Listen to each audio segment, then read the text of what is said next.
through. Yuyanjia finds himself that hard engaged in the bottom side, but man, we got a Malphite in the top lane from Zoom. He has himself that tank, and we have LvMao with the Tempered Fates to set everything up. And the thing is, when we look at JDG, right, they have a very standard teamfight composition. When you see Malphite, you know it's all about those mid and late game teamfight ultimates that are going to come out. The nice thing as well is they have triple AD threats, right? They have double AD carry with a Wukong, so you're going to be able to itemize quite nicely into armor and get so much value out of that. And then you're just going to be playing this nice frontline role for your Zoe, Graves, and Jhin. You also have long-range engage coming out from the Bard as well, so all of your bases for JDG are covered. Yeah, just look at the amount of follow-up in the long-range department as well, with the Zoe there, with Curtain Call available coming out in that bottom side. I'm excited for what we see here, and it feels like JDG really bringing out some off-the-wall strategies for themselves in these drafts for finals. It's been nice to see because this shows a very well-coached team and a very well-prepared team. They obviously had a lot of time off because they had to buy all the way into the semifinals, but it's been nice to see them use it very diligently, and even moving over to TES. They've brought out a lot of interesting compositions as well. I mean, Gragas in the jungle in the last game. It's certainly been a bit of a weird series, and now we have Zoom on the Malphite. He's been a bit of a mountain in that top lane in the past, and now he's going to personify that in game number 4. But Knight versus Yagao, once again, they have been impeccable in this mid lane, and I cannot wait to watch this matchup once more. But the two power farming junglers come through for Kanavi and Karsa once again. But everything on the line now. Top esports on the brink of proving themselves in the LPL. 滔博加油！滔博加油 ！JDG 加油 ！JDG 加油！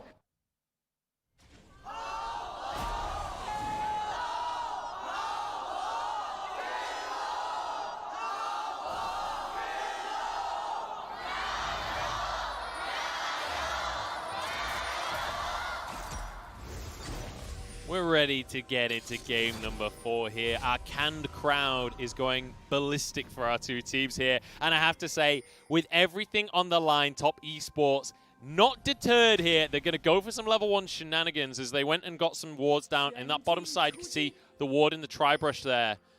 And now they're going to go and defend their top side as well. But 369 spotted on a ward himself. Yeah, and an interesting to note with this top side is I want to talk a bit more about this Malphite. We do see him going for the grass sprout, so obviously going to index into that full tank Malphite, which makes sense. We talked about the triple AD threat coming out from Top Esports.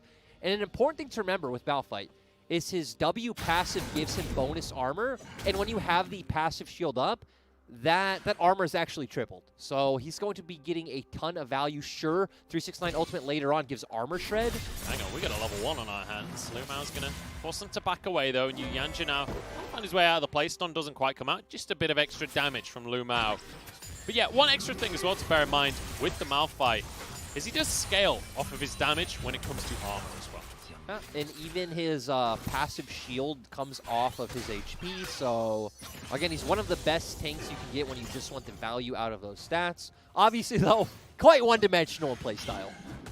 Very much a one-dimensional playstyle. He's going to get himself some Gress procs to start things off. You can see his runes there in case you're looking to become a Malphite player in the top side yourself. But I'm excited to see what Zoom can do once it gets to those team fights, because let's be honest, Malphite, not exactly a lane-dominant pick. No, and even against a Wukong, to where Wukong is one of the best level 1 top laners. Right, we got a level 2 all-in coming out from Top Esports. The exhaust is going to do a lot to stop JackeyLove getting the kill, but that is 3 summoners burnt on the side of JDG.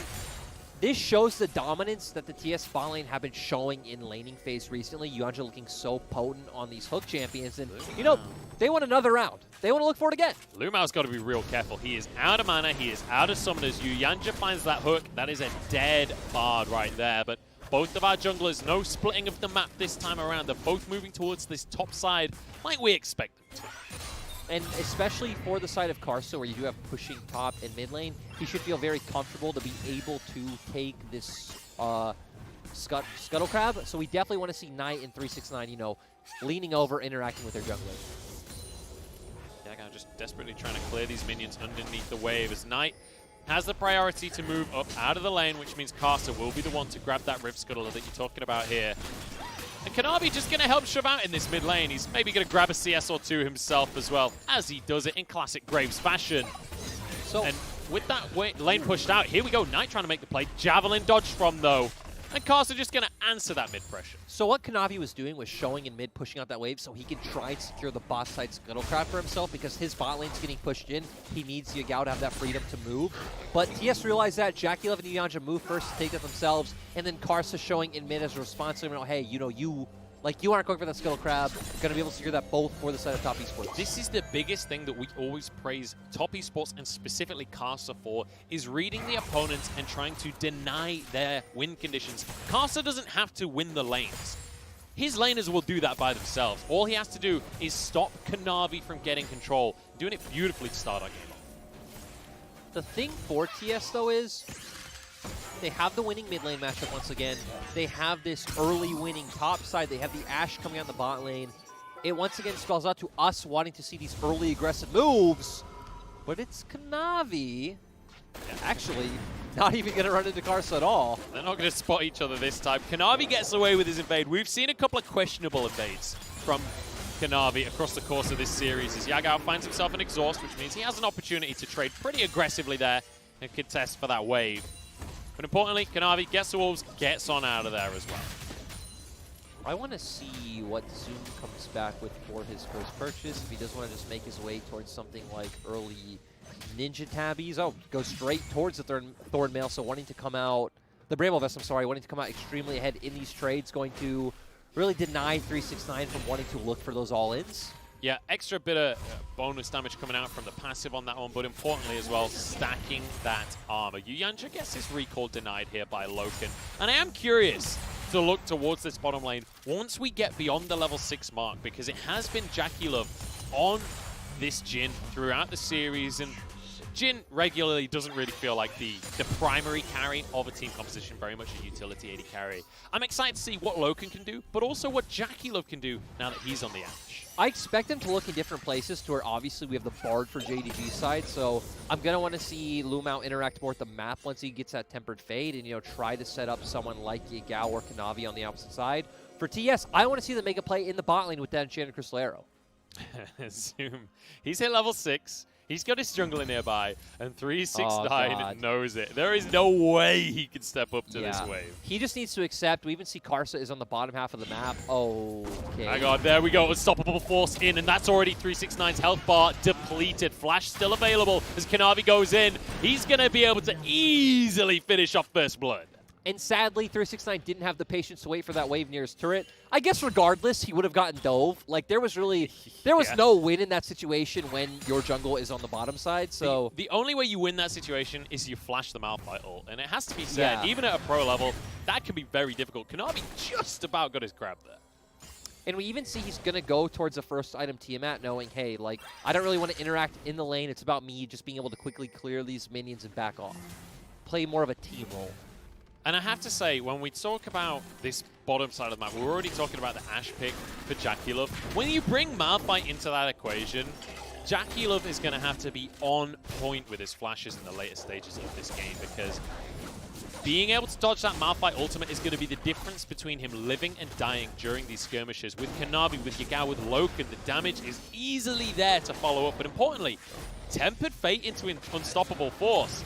That's a combo to be feared, Lyric. This is why we set up that TS really want to start getting their comp ahead. And sure, I actually don't think it's unplayable in the late game. They definitely have some tools we saw last game. If Knight can pull off the execution on the Lucian, if 369 can find a flank. But JDG's comp to me is just way more straightforward into what TS have drafted. And again, a Tempered Fate into a Malphite ultimate. You're not going to be able to kill that Malphite once he stacks all that armor. You have all the bursts coming out from JDG's comp. It doesn't matter that, 369 will be a bit beefy, that yuyanjia as well, because you can take out the primary carries. Yeah, I mean, Zoom was almost unkillable in that last game, and he's looking to repeat that performance, maybe even to a greater extent, because Karsa's going to be the only one doing any damage to him, and Nidalee's not exactly there for the sustained damage during these skirmishes. Starting off this Rift Herald, though, as you can see the bottom lane from top esports moving up. And this is interesting because this also shows that they do feel the pressure to accelerate the pace of the game, because TS are one of our teams who almost never rotate their bottom lane to Herald. We typically see JackeyLove stay in lane, and it's only yuyanjia making that rotation, so realizing, hey, we need to secure this for ourselves, we need to start breaking down structures around the map. And it does give LoKen and LvMao an opportunity here to grab some plates for themselves in the bottom side to try and find a bit of an advantage, because obviously they've started the game off at a bit of a deficit. Ashe exceptionally strong during the laning phase, and Nautilus with the hard engage as well. It's going to be difficult to contest waves. Yeah, and really interesting that we saw JackeyLove pick up the mid wave so they can get a nice clean reset, and Knight being the one to say, okay, I will go answer the spot side wave. And this is something we've seen out of Knight in the last game as well, where it feels like often on the back of these map plays, he's on cleanup duty. We saw him answering in the top side last game, now answering on the bottom side. Knight is there to mop up as much farm as possible so that when we do get to these mid-game fights, he can be the primary carry for the squad.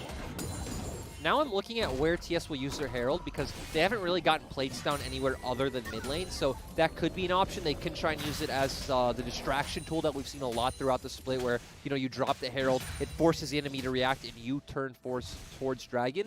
They did get on the map first, so they at least should be able to get the scuttle down and get a bit of shallow vision. We'll get some shallow vision. They'll get control of the Dragon for now, but I don't know whether Top Esports will be confident enough to just start this Dragon off. Maybe Karsa could make a play somewhere with the Herald to try and find themselves priority onto this Dragon, but JDG immediately answer, trying to deny some of that vision and get control of the river themselves. So it's going to be an even matchup there. And I want to quickly talk about a dream that a player over in Europe once had, Lyric. Yep. Caps, back in 2019 spring, he had a dream that JDG were going to make a miracle run and make it to MSI, and he was damn close. They made it to the finals, but they fell short. But I believe that Caps' dream, it was actually about 2020. Now they are going to make it to that international tournament. They are going to make the run. But Caps' dream ended in a tournament win for JDG. And maybe he was just ahead of his time. Well, exactly. I mean, we even saw it in spring, right? Because it did actually happen in spring of this year. The unfortunate thing was there was actually just no MSI for him to go up and face him at. But I agree, this is the best time. We've said it many times that JDG are the best team in the LPL. They're just sadly up against the best players in the LPL. And Top Esports have been proving that in this series, especially Knight in the mid lane. JackeyLove has had his work cut out because it feels like in the fights, it's all about shutting him down. But Zoom takes a spear, over they go, but Zoom just locks him up. He's still pretty healthy, and now Kanavi enters the play as well. Honestly, I feel like that favored JDG. Even with no MR, right? I expected that to do way more, but Zoom, just this massive front line, only leaving the Bomby Cinder for the HP. TS forced off right away. Heck, Karsa forced to flash, actually. This is the best thing about playing Malphite in the top lane.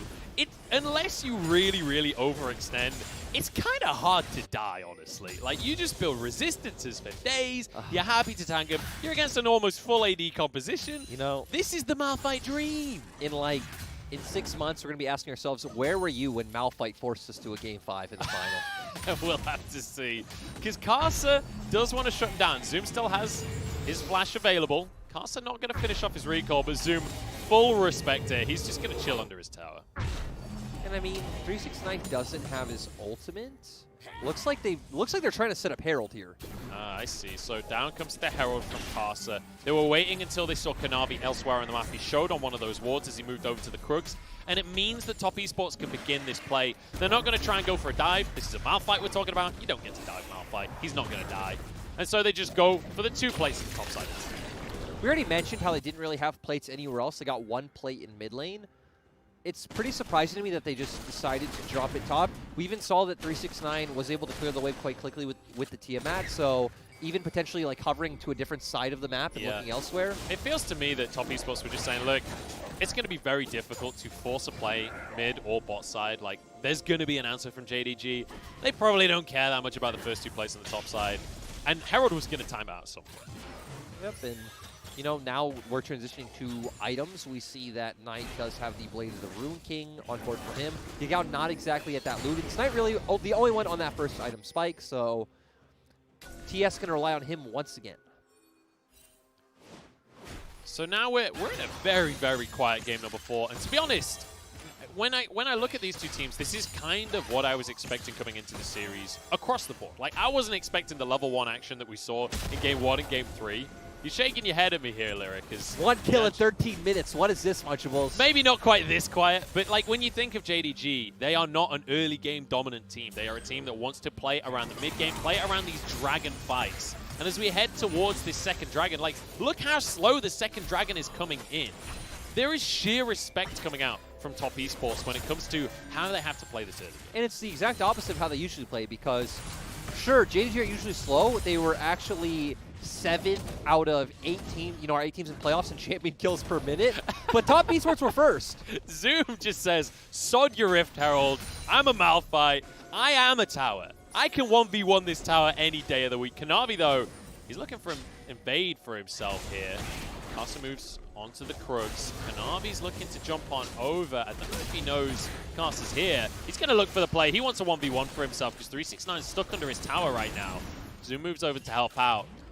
They could maybe go for a dive. Turret plates have fallen. Oh, God. Zoom is ultimate. Zoom certainly does. They're not going to pull the trigger on the play just yet. Karsa sticking around. You can see yuyanjia on the mini-map is moving over. The scouting coming out from JackeyLove with the Hawk shot as well. In the meantime, LoKen and LvMao still very much firmly staying in that bottom side of the map. Herald is coming up, so I feel like JDG were trying to set up that potential play. But as you pointed out, yuyanjia's already here, and Zoom is potentially overstayed. Unstoppable Force might have to be used defensively here. Gets out of the play, still has his flash available. And once again, Malphite's kind of hard to dive. Yeah, I mean, he lost about 20% of his HP in that play, though only 1 spear hitting on top of 369's ultimate. Oh, Knight has to cleanse here, dodges away from the paddle start to follow. That is a big cooldown, though. If Yagao could find himself another bubble, Knight could be in serious trouble. Culling going down as well. Just as the Herald spawns, you can see LoKen moving up to the play. This is surely a JDG Herald. Exactly. We already see Karsa making his way towards that bottom side dragon, so they're going to try and get the fast track on that, get some vision set down first. And JackeyLove going to get a bit of free time with the spot lane turret. So it's going to be a trade across the board here. I don't know if JackeyLove will be able to finish that turret necessarily. Not enough minions for now, and you can see LoKen and LvMao moving back into that bottom lane. But in the meantime, Karsa, he's going to get some time to get onto this dragon. It's an Infernal as the second one of the game here. Knight moves over, and this will be 1 dragon apiece. So, similarly to last game, we head just past the 15-minute mark with very even scoreboards. Munchables, can you imagine a Malphite with triple Mountain Drake? Oh no. Oh god, I'm afraid. That is a terrifying thought lyric, and you know what? Zoom, he is rubbing his hands together. He can't believe the value he's going to get. I mean, to be fair, it also equally works against JDG's comp when you do have this Jhin on the opposite side. If you get all of those resistances onto the Wukong and the Nautilus, so those Drakes can have a ton of value this game.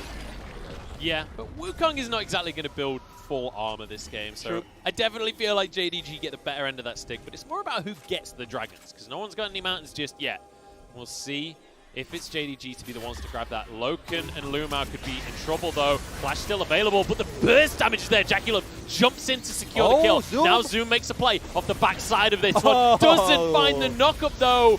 But he is completely and utterly invincible, so he's happy to walk away from this one. This will be a tower going the way of top esports now as they move underneath the tower. LoKen, he ain't invincible. 369 flash for this one. Karsa's there to answer, and the monkey's in trouble on this one, but gets a knock up onto Yagao. In the meantime, Zoom's gone down underneath the tower. 369 will fall in the end, but Knight flashing forwards with the Cullen. Kanavi will fall. Yagao's getting chased down by yuyanjia, and everything comes up top. Exactly. Top Esports finding all the crucial kills. Zoom completely flopping his ultimate. Once again, not exactly looking too practiced on the Malphite. Can't blame him. But TES looking extremely practiced as a team. Nice engage coming out from JackeyLove. We actually talked about it 15 minutes ago. We want to see them making plays on the bot side with the Enchanted Crystal Arrow. Nice roam coming down from Knight. Nice TP from 369.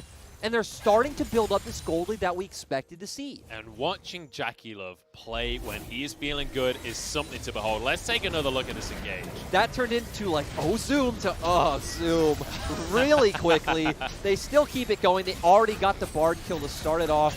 We see that Yagao and Kanavi on their way to answer. 369 goes in to force the LoKen flash. Then goes into a bit of a dicey situation. Does get the ult, returns back in for the second part of it. Knight goes forward onto Kanavi. He trusts yuyanjia to be able to clean up that kill on the opposite side. Of course, Zoom went down in the meantime. And TES, you know, feeling good. Yeah, they've managed to find themselves a 1,000 gold lead now off the back of that one. So still an incredibly even game despite that fight going so heavily in their favor.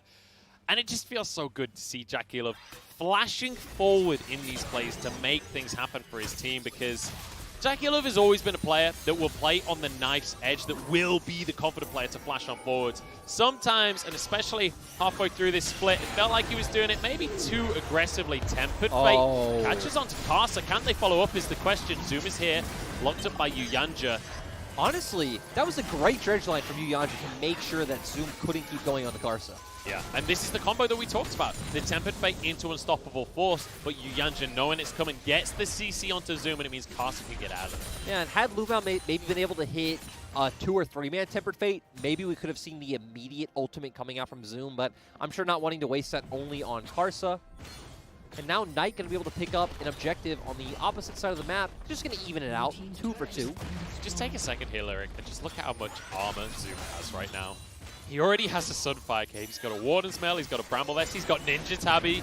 Karsa is the only one that is going to do damage to Zoom across this game. And it's only going to get worse. I love his absolute indifference to Karsa. Doesn't even acknowledge his existence. Didn't acknowledge it in the last play. He could have killed him if he wanted to. Could have wasted his ultimate, but... You know, I'm calling him invincible. He did go down in that last play. But let's bear in mind that there were 3 people wailing on him for a good, like, 20 seconds as the tower went down. It felt like they had to deal with 2 turrets there. Yes, it did, and the game going to slow down once again. Of course, Baron is up now, and Dragon is coming up in 40 seconds, so we're seeing those resets come out from TES first, which means they should be the team that's able to control vision.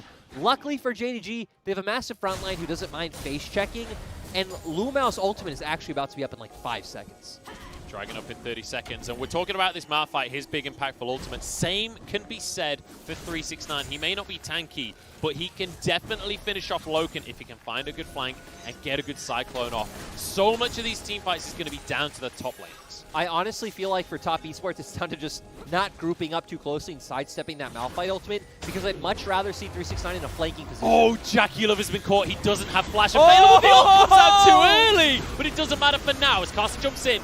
Has to turn himself golden. Knight doesn't do anything to Zoom. Yagao gets another kill, and now the magical journey to chase this one down. 369 with a knock up onto LvMao. Knight's trying to finish off some kills, but Yagao dodges everything here. 369 will finally fall. JDG get low, but they get themselves a clean fight. I love how Zoom can totally flop his ultimate, and they still decisively take the fight. This is Mao and Drake #1 for the side of JDG, and it looks like it happened. It looks like Malphite's bringing us to a final. And you know what? This Blade of the Rune King doesn't do anything, man. You saw Knight just unloading into Zoom. Let's take another look, because JackeyLove, this is not a good place to get caught. Yeah, and despite the Malphite ult not hitting, realistically, he still has nowhere to go. His front lane's not there to tank for him. He goes down very quickly. Karsa then was in a bit of an awkward place. I think he felt pressured from where JackeyLove was to try to go in and, you know, create a bit of pressure, but nothing he can do, gets taken down right away. 369 once again. They're not in a great position, decides to go in, buys time, allowing people like Knight to get away. But I honestly feel like the 3-man core of TES probably could have gotten away scot-free. Yeah, maybe should have just disengaged immediately from the back of that. Like, just get as many people as you can out. That's a trouble bubble, but yuyanjia with a nice little dredge line gets himself safe. Knight as well, just about dodging away from a bind in there. And we are going to see this team now grouping up. 697. Oh my God. 697 Oh my armor Lord. on the Malphite with his passive up. What do you do? You pray. He's invincible. He's actually honestly unkillable. It's only Karsa that can hurt him. And let's be honest, Nidalee is not exactly a tank buster anyway. I do want to say we were giving the award of like faller play of the series to Karsa's Graves ultimate, but I feel like it now just goes to Zoom just for picking Malphite. Even though he flopped the ult, I just love that watching that replay, he just walks at Knight casually like, yeah, what are you going to do about it, buddy? He's flopped every ult, but they can't do anything against him. He hit one ult in the brush in top lane. It didn't lead to anything, but he hit it. It definitely hit it. I mean, the first kill as well. One thing I will say is Malphite, he's kind of like a Blitzcrank kind of champion where it's not about hitting every ult, it's about hitting the ult. It's about hitting that one ultimate that wins you the game. He's just going to 1v1 Karsa right now. Look at the damage out of Zoom. Karsa just has to try and flee from the play. His 369 might have the damage to do anything. No, this is an easy double for LoKen, who just sweeps up after Zoom's hard work. doesn't even have MR. He's all armor. This is terrifying. Now Kanavi forced to flash. Arrow misses from JackeyLove. TP comes out from Zoom here. It was cancelled somehow. The arrow. Wait, did the What? arrow go all the way through the No map? way. It must have been. What else could cancel it? Oh my god, JackeyLove's missed arrow hit Zoom in the base. That is bonkers. I hope we get a replay. There's nothing else that could be, right? Well, we don't have time for a replay right now, Lyric, because Baron has been sorted by JDG. They're doing a top esports kind of Baron right here, but they had the damage to do it. Karsa only just respawning, 369 nowhere near, and top esports, they have no way to contest. I mean, look at Knight. He's on the complete opposite side of the map. We see 369 TP top to catch the wave, and I honestly can't believe. Okay, it was the arrow. I'm glad we got confirmation. There was nothing else it possibly could have been. Are we watching JackeyLove or are we watching Prey right now? I can't tell. It's difficult for me to tell with a cross-map ball like that. You know, with that play, I just want to confirm, best AD carry in the world by far. Totally planned. Totally. He wasn't even looking at Kanavi. He didn't even know Kanavi. He was looking to the base. Predicted the TP. Genius.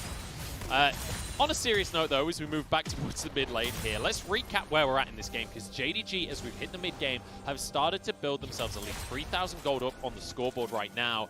And another dragon is spawning in a minute and a half. This is usually where JDG are the kind of team that will either recall early or they'll stick around a little longer than usual and look for some picks. My problem with going forward is I honestly don't know how TS's comp finds an advantage or finds a way back into the game.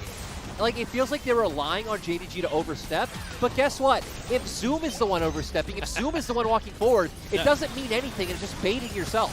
Zoom might as well be on Mundo right now. He goes where he pleases. There is no such thing as an overstep for Zoom. He could tank the Nexus towers at this point in the game. He's also now finally picking up some MR, so even Karsa's not going to be able to kill him. And now at this point, right, they have the Baron. They can just keep sieging up in the mid lane. They can even potentially set up for a dive. They even have the Tempered Fate coming out from LvMao. Top esports are looking for the fight. 369 on the flank as yuyanjia tanks up JDG. Tempered Fate hits onto JackeyLove again. This time around, Zoom waits on the ultimate, gets the AD carry, but he's going to fall for himself as everybody jumps on board. And it's actually Top esports that win out the fight now. The escape from JDG, they only got one tower. And we saw JDG cut two different ways, right? To where Zoom committed to JackeyLove, and it looks like the rest of the members got zoned off by 369 and weren't able to follow up. If JDG had taken it a bit slower, I don't even feel like LvMao necessarily needed to Tempered Fate at JackeyLove, because TS were engaging onto them. And I think there's something important to mention here. To all of the people in Twitch chat right now that have been spamming threes all game every time 369 went down, that fight right there has given him value in this game. If he cannot zone the rest of the team, JDG might have just won the game right then and there. But because of 369's play, Top esports are still in the game, and they get themselves a dragon. So 369 had a very dominant semifinal against Suning, like he completely outclassed Bin. And then in this final, he's had a lot of clutch moments. We see the Tempered Fate come out, they try to go forward, JackeyLove flashes away. And Knight and 369 actually doing a great job of zoning the other members out. They're not able to walk forward. And again, I feel like had they just been able to walk back as a unit, they might have even been able to turn onto 369 and Knight and then win out that way. Yagao just missed a cannon. I'm just saying. Not a good sign. A worrying trend, if you will. But now we move towards the map once more, and we have a big old gold lead in that top side. An adaptive helm coming through for Zoom. And, you know, I'm talking about how he's invincible. He can die in these fights if he's hung out to dry by his team, if the rest of the team can't back up his engage. But importantly, JackeyLove using both of his summoners in that last fight means if he's caught out again by LvMao, he won't be able to escape. That was a nice little trouble bubble through the minion wave. And we're seeing a bit of a base race in a sense to where Top esports group to get that tier 1 turret, but JDG know, hey, we have a bigger wave, we were pushing first, they can just keep going. We're also just ahead as well, 3,000 gold in the lead right now, and have the ability to blast through these towers. Top esports will answer on the bottom side of the map here. Bear in mind, Yagao's not here just yet. 369 is in the mid lane and doesn't have his teleport available.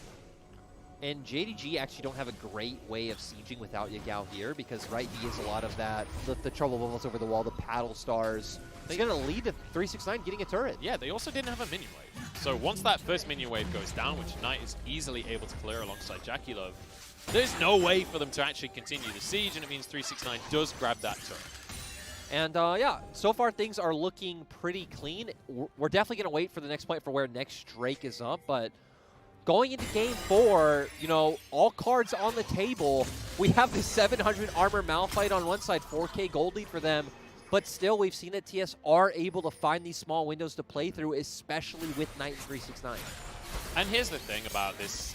We've talked a lot about this invincible Malphite in the top side. It's important to mention that just being tanky is not going to win you the game. The rest of the team has to be able to follow up. We need to see the rest of the squad now show up in these team fights. We've got 3 items on LoKen on this Jhin. This is the point in the game where Jhin can really have an impact. It feels like LoKen has had a good game, despite the fact that we have been talking about Zoom. He's had a lot of great ultimates come out. He's been dishing out the damage. It's why he's been involved in 6 of the 7 kills. And like you said, he's going to need to keep stepping up. We already see JDG grouping towards the top side, getting the vision for the Baron that's about to come up. I just want to see a final fight in this game where JackeyLove gets caught by Zoom and we see Zoom drop a Feather Knight, just go full LEC on the situation. That would make this day just beautiful. But we are going to see now JDG group it up towards the top side of the map here to make a play on towards the final tier 2 the top esports have remaining. This will be the 7th tower of the game in favor of JDG, who, no matter if top esports won the last fight, are still very firmly in control of the map. And the thing that's so sad is, realistically, there's really nothing JackeyLove can even do this game if he doesn't have his flash up. Trying to make a play onto 369, but JDG won't quite be able to close the gap on that one. And going to Baron for their comp makes so much sense, because once again, they have such a great turn. Malphite ultimate, Bard ultimate coming out, the Sleepy Trouble Bubbles you can throw over the wall. It's not even necessarily about you getting the Baron. If top esports comes, top esports are dead. Top esports aren't coming quick enough right now. The Baron is about to fall down 5,000, and Karsa's locked up in a tempered fate. LvMao, you beautiful, beautiful man. JDG with an easy Baron take. Doesn't even mess up the Bard ultimate on the way out. It's all so clean, Munchables. It's and just gorgeous. Dragon 50 seconds, everything's chaining together. This is the kind of JDG that we know and love. This is the style of play where they choke out their opponents, deny everything, take control of the map, and snowball that into a win. 35 seconds now until this next mountain trade. You know, the team you're describing sounds like they could potentially be, you know, LPL champions. Really? Yeah. That's a tall statement, because right now, they're 2-1 down in the finals. Hey, but they are LPL champions. They are LPL champions, currently. But top esports, they're looking to usurp the throne right now. They're still 2-1 up, and if there's anything I know about top esports, it's your gold lead can be damned. They are still going to make plays. They are still going to find opportunities in the game. Well, not this opportunity, because 369 was there, and he got the hell out of there, TPing to the opposite side. Going to try and get a turret in return, but ultimately it's just going to be a bit of gold back in your pocket. And Zoom doesn't even have to TP. He's got Baron, so empowered recall. Let's get home guards out of the base. He can just charge straight up and answer the wave. So 369, I'm kind of surprised that he was so willing to TP. Hey, he made Zoom miss like 3 minions, Munchables. That's true. That's I mean, big advantage in this top lane, and you can see he's almost even in CS. that's what, at this point in the game with how minion gold scales, it's like, what, like 90 gold or something? Not even. Not even. Not even. Beautiful. Beautiful. 369. Rolling a 3 on this one. 3 on a D20, that is. With suboptimal TP, but now 2 Mountain Drakes. This Malphite is only getting bigger. This is only getting scarier for top esports. And we're getting to the point now where we need to see top esports making individual plays that we know them for. That's an individual play that 369 is looking for.